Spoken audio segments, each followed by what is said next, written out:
il y a déjà mes 2 ans, qu'un gros camion charré de cornichons m'a débouillé aux 3/4 en me passant sur le ventre tout du long.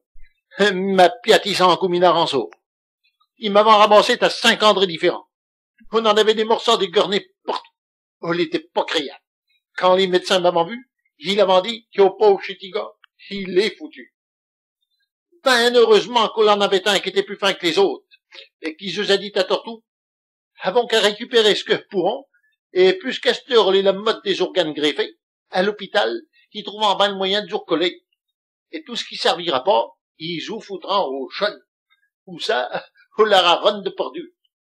On est ce qu'il avait fait, et on est ben grâce à quelle chirurgie, si ceux encore en vie. Mais voilà, comme on en manquait pas mal de morceaux, ils te les avaient remplacés par d'autres. Et si aujourd'hui je suis pas tout à fait comme les autres, je m'en vais vous dire pourquoi. Sur le dessus de la tête, on en avait grand comme une assiette à calotte de partie. Il m'avait greffé à la pièce la cervelle d'un sein. Il devait avoir des puces, parce que tous les jours, faut que je me gratte combien longtemps, au-dessus des oreilles. Il m'avait rapetassé le nez et les hottes avec la pierre des fesses de ma voisine. On avait beau être de la pierre propre, mais n'empêche qu'à chaque fois que j'y pense, le goût me remonte et on me fait lever le cœur. À propos de cœur, il m'en avait ôté les 3/4. À la pièce, il avait foutu le cœur dans les cheveux. Ça, on est peu ennuyant. Quand une chenasse passe, j'ai toujours envie d'aller y sentir le derrière. Oh, les baisses qui fait voir que chez les bêtes comme chez les chrétiens, oh, les belles odeurs qui dirigent le cœur. Avec ça, vie les tripes toutes pétées.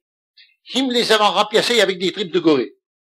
Oh, les paraît-il de ce qui s'accorde le mieux avec le chrétien. Ouais, mais peu que temps, j'ai envie de manger avec des patates et d'eau garouille.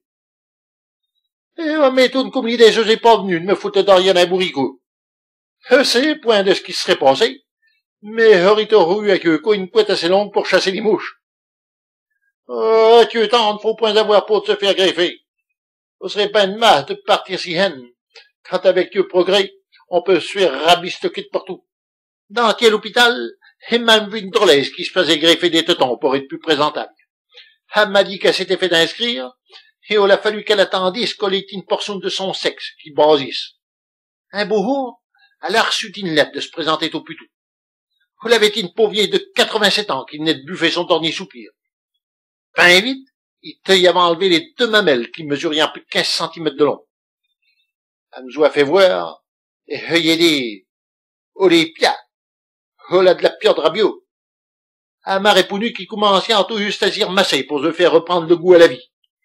Et elle m'a dit tout qu'elle ne manquerait pas de vous dire à toutes ces drôlesses, qu'à cette heure et pour longtemps, elle pourra se faire greffer quand elle voudra.